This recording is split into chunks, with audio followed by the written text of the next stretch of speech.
Bueno, lo que vamos a hacer como esquicio, que es un esquicio de 4 clases, sin contar la de hoy, va a ser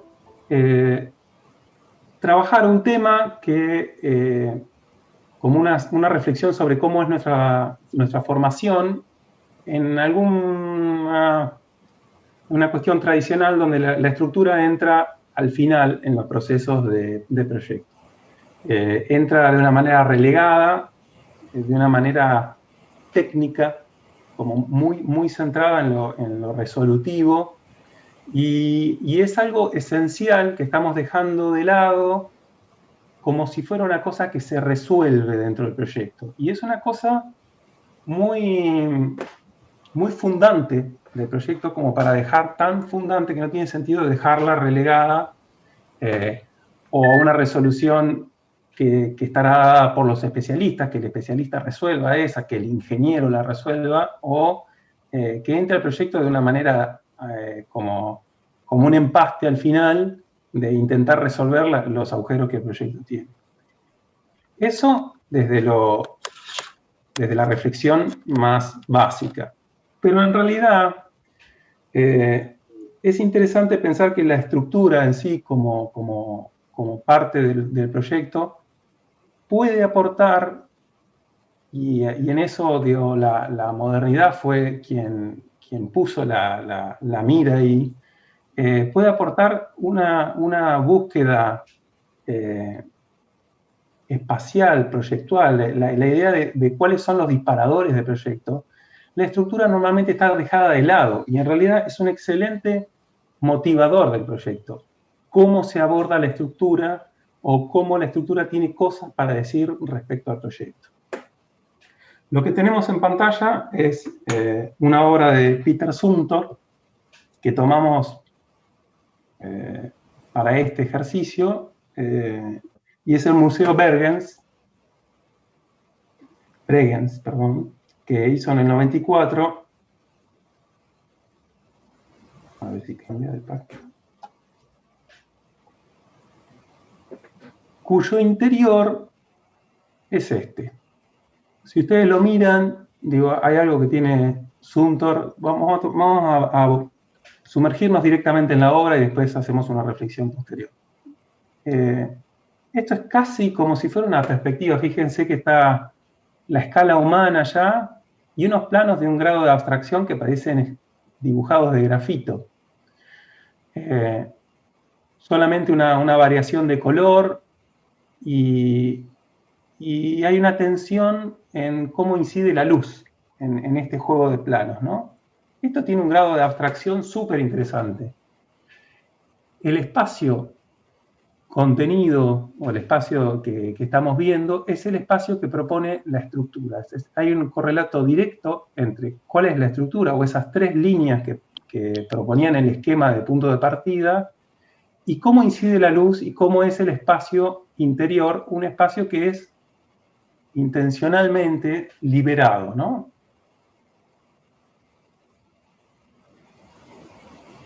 A ver, esto no corre. Esta es otra toma del mismo lugar. Fíjense que lo que hace en esta obra Zumthor es generar un ámbito que está dado por esos 3 planos de sostén vertical, unos entrepisos horizontales con viga. La estructura queda toda por fuera, o sea, queda como unos grandes vacíos que son estos que están aquí. Y una piel de borde que es absolutamente independiente de la estructura. Nosotros hemos hecho este ejercicio de estructura proyecto varios años y este año le vamos a dar un giro que va a estar más centrado en lo que cuenta esta foto, que es ver, percibir qué espacio genera la estructura. Digamos, frente a una estructura dada o una indagación estructural o una búsqueda estructural, automáticamente ir y poner una persona, una escala, cómo incide la luz y ver las proporciones del lugar. Entonces, cómo alterando la estructura se alteran las proporciones, la sensibilidad, cómo se percibe. En ese sentido, el ejercicio de este año va a estar más corrido hacia lo sensible. en algún momento, cuando nosotros originamos este ejercicio, era un ejercicio muy técnico, de comprensión, hasta llegar al hierro de la estructura, de entender exactamente cómo es que funciona toda la estructura. Nosotros les vamos a pedir que comprendan la estructura en lo conceptual y que se centren también en lo perceptivo, en cómo son las escalas, cómo son los lugares, qué lugar da, y al trabajar eso. Entonces, va a haber dos tipos de registro, uno técnico y uno sensible. Yo creo que uno podría tomar esta imagen y hacer un dibujo de esta imagen usando plenos de color, de escalas de grises, y decir, bueno, ¿cómo sería este lugar? Lo altero, pienso otro tipo de estructura y automáticamente pienso cómo sería este otro lugar. Entonces vamos a tener dos tipos de búsqueda, técnica sensible, y dos tipos de representación que también tenga que ver con lo técnico y con lo sensible. Vamos a tener que encontrar las herramientas que nos permitan indagar esos temas. Fíjense que el edificio por ejemplo, plantea un diálogo entre la estructura, entre lo que puedo ver y lo que el edificio muestra hacia afuera y qué es lo que se ve hacia afuera. Desde el interior no se veía nada. Sí, las escaleras están en el espacio de transición, las escaleras todas las circulaciones están por fuera del espacio habitable, todos los movimientos técnicos, todos los conductos verticales. El espacio está absolutamente despojado, y esto que parece una decisión simple está apoyado técnicamente porque todas las cosas están detrás de estos muros portantes, estos tabiques de hormigón, y en realidad todo eso se expresa hacia afuera, hacia la ciudad, pero en un diálogo de veo no veo, ¿no? De esa ambigüedad que se puede dar a partir de una piel que es absolutamente independiente de la estructura. Y entonces este objeto, hemos visto de noche, voy a detenerme un poco también en estuve buscando qué imagen poner, cómo el edificio se sensibiliza, o cómo se presenta en la ciudad, o cómo se construye la imagen del propio edificio.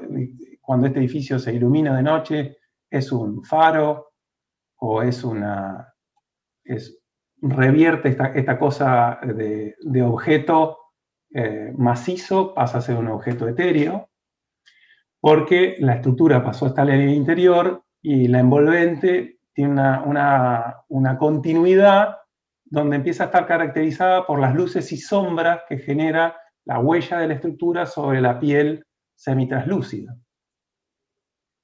Esto es la planta real del edificio, donde tenemos los tres planos que sostienen. El entrepiso va a estar simplemente apoyado por estos planos, y de borde hay una viga. Esta maqueta que está atrás es una maqueta en corte que nos permite ver el plano de sostén, el plano de viga y el entrepiso que va en esta planta. Digamos, sería una planta libre, dejando por fuera los espacios técnicos. Este espacio que vemos acá es el espacio que está por fuera de la estructura, el espacio de recorrido vertical, que después se va a expresar de esa manera ambigua hacia el ámbito de la ciudad. Aquí hay una maqueta del objeto como masa, y aquí hay ya cuando empieza la tarde, cómo ese objeto se desmaterializa y empieza a pregnar sobre el envolvente la huella de lo que sucede en el interior. Bueno, creo que esta es una foto bien de noche del objeto como lámpara, ¿no? Como luz. Creo que ya en este recorrido aparece una serie de temas que tienen que ver con lo sensible, y tal vez como, digamos, imagínense que si la estructura estuviera hacia afuera, en el filo del edificio, la huella de luz sería completamente distinta, y la relación interior-exterior quedaría delimitada por la estructura. Si yo pienso cómo es la relación de recorrido, de percepción, el hecho de caminar entre la estructura y la piel, y descubrir el espacio interior como un espacio absolutamente aislado del entorno urbano, ahí hay una cuestión discursiva o una cuestión discursiva en lo perceptual, de cómo se perciben los espacios, que está muy cargada y en realidad está muy despojada. Si ustedes piensan, este edificio es prácticamente la estructura y la envolvente. Y hay mucho para observar desde lo sensible.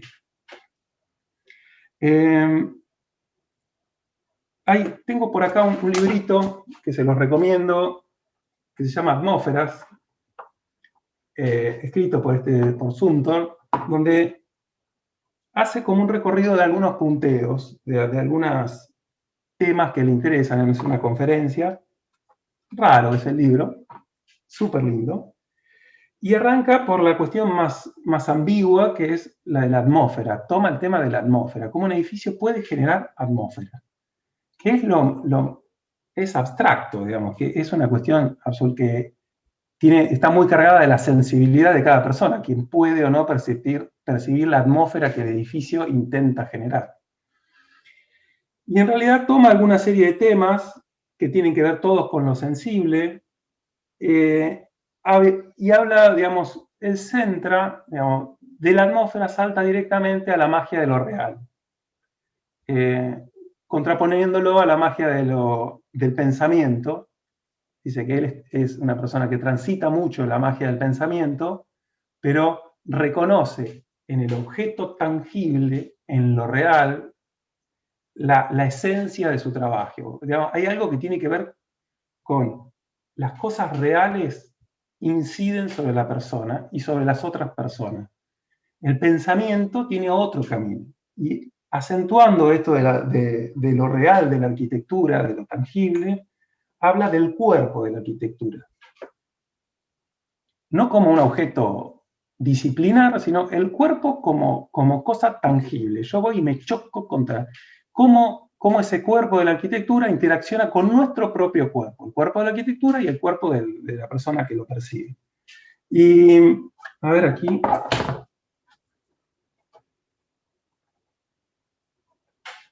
El cuerpo de la arquitectura.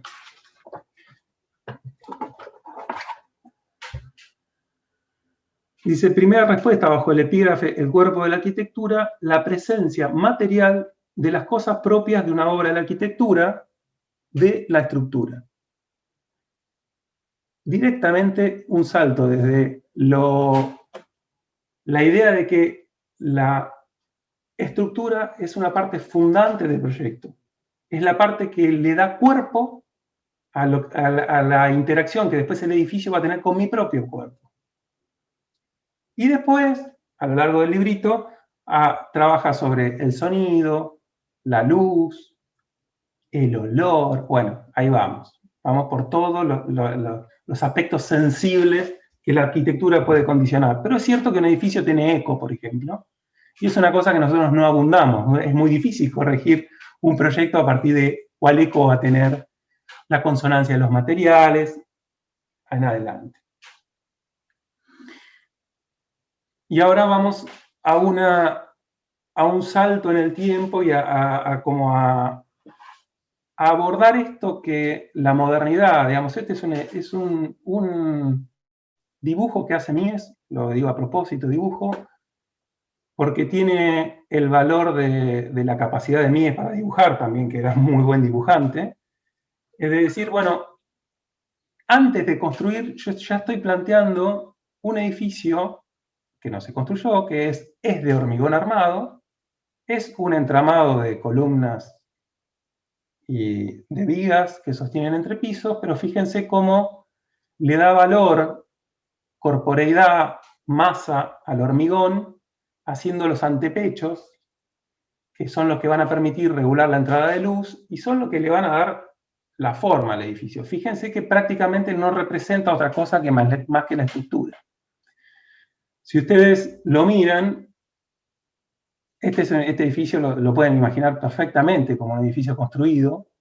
En su momento, en 1923, era una bomba. Los edificios, el entorno construido en la ciudad, era otra cosa.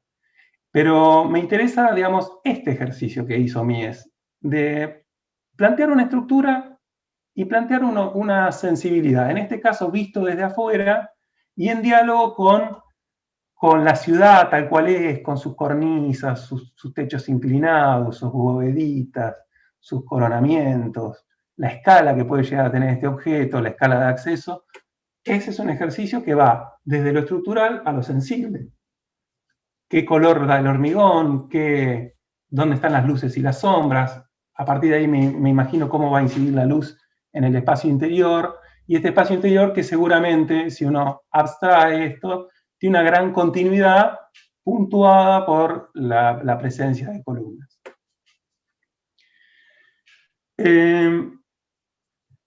Sin más que eso, pasamos a dos edificios construidos que a mí me sirven como una referencia muy clara de dos temas que tienen que ver con el abordaje. Nosotros nos vamos a tener que meter de lleno, cuando pensamos en estructura, principalmente en la flexión, que es cómo se sostienen los entrepisos, cómo se suspenden los entrepisos que después van a poder ser habitados, y de una manera de poder densificar, de poner entrepiso sobre entrepiso. Entonces, cuando ya estamos hablando de eso, armar un entrepiso significa poder sostener con un traslado de carga, concentrarla en algún punto y bajar la carga. Ese traslado de carga en horizontal con poco desarrollo en altura, es propio de la flexión. Los docentes están muy formados en cuanto a esto, y después, si quieren, vamos a apuntalar esto porque hay texto, pero de alguna manera los invitamos a que reflexionen lo que tienen aprendido desde la parte técnica de la estructura, que es, ustedes han visto los entrepisos, las grandes luces, las vigas, cómo se comportan, cómo se descienden las cargas. Ahora es un momento de reflexionarlo. Una primera gran división en cuanto a la estructura es si el traslado de carga se hace de manera unidireccional o bidireccional. O sea, si mi peso sobre la estructura se divide en dos direcciones, o se traslada, como primera instancia, se divide en una sola dirección y esa dirección se traslada. Esa primer gran toma de decisión incide directamente sobre la arquitectura. O sea, ustedes van a tener que ver y reflexionenlo desde ese lado de si el traslado de carga original es unidireccional o bidireccional, porque las estructuras son completamente distintas. Este es un claro ejemplo de traslado de carga unidireccional. O sea, la losa traslada en una dirección que se divide en vigas, y esas vigas van hacia otras vigas mayores que luego, que son estas rojas, que se trasladan y caen hacia tierra. Este es un museo de arte. Y hay una idea muy fuerte de suspender el prisma, que es el volumen construido y protagónico de este ejercicio, suspenderlo en el aire a través de estos elementos que no se ocultan, que son la estructura que suspende el prisma, ¿no? No solo no se ocultan, sino que se pintan de rojo. Lina Bobardi, una arquitecta brasilera, construyó este edificio alrededor de la década del 60, en un entorno muy urbano de Sao Paulo. Fíjense cómo este prisma se planta en un entorno construido, y hacia abajo, digamos, deja una planta libre, absolutamente pública, a ser tomada por esta ciudad, que se desborda bajo este techo que genera el prisma suspendido, y por debajo de todo hay una gran plaza, y el propio museo se desarrolla por debajo del prisma también, por debajo del suelo urbano. Porque hacia allá, hacia la izquierda, el terreno cae y se transforma en una plaza. Me interesa también esta foto. Fíjense, la mujer tomando un rol protagónico en el desarrollo, en un campo que normalmente uno no sé por qué está ese preconcepto de que la estructura es un campo de los hombres, de los ingenieros, la obra es un campo de los hombres, las estructuras pesadas son campos de los hombres, Y en general la arquitectura, y esto es un tema que nosotros tenemos que dar debate y tenemos que poner sobre la mesa, la arquitectura es una actividad que tiene un sesgo machista muy importante. Entonces nosotros tenemos que deconstruir todo ese abordaje de la arquitectura. Me parece que el ejemplo de Lina Bobardi, cuestionando todo, haciendo una estructura que revierte todos los conceptos tradicionales. Fíjense que ese malacate que está ahí, a los pies de la mujer con carterita, hay esa gran máquina que pretensa la viga, esta que va a ser la viga roja, que va a ser la que sostiene la totalidad de la estructura. Esta estructura tiene algunas veces la viga por debajo del entrepiso y algunas veces la viga por arriba del entrepiso. Fíjense en el corte largo, en el corte longitudinal, que la viga a veces está para arriba y a veces el nervurado está para abajo. Ya ahí hay un cuestionamiento hacia la ingeniería fuertísimo, porque es dónde pongo la nervadura, es una decisión de proyecto, no es una decisión de eficacia estructural, porque les aseguro que hay una que es más eficiente que la otra. La que tiene el entrepiso arriba, que es la tradicional, y la viga hacia abajo, es más eficiente que la otra, que es dar vuelta y poner la viga hacia arriba. Pero una gran decisión de este proyecto es liberar el espacio protagonista de la incidencia de la estructura. Entonces, hay dos espacios protagonistas en este. Uno que está por debajo, que es el espacio urbano, y otro que está por arriba, suspendido, que es la sala de exposición. Tanto la sala de exposición como el espacio urbano no tienen presencia de la arquitectura.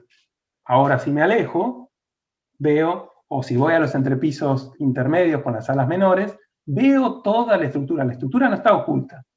Está intencionalmente volcada hacia espacios donde quiero que se perciba o donde no se perciba. Cuando yo me aleje de este cuerpo, voy a ver estas grandes vigas que evidentemente sostienen, no es una obra que uno puede decir que no está sostenida.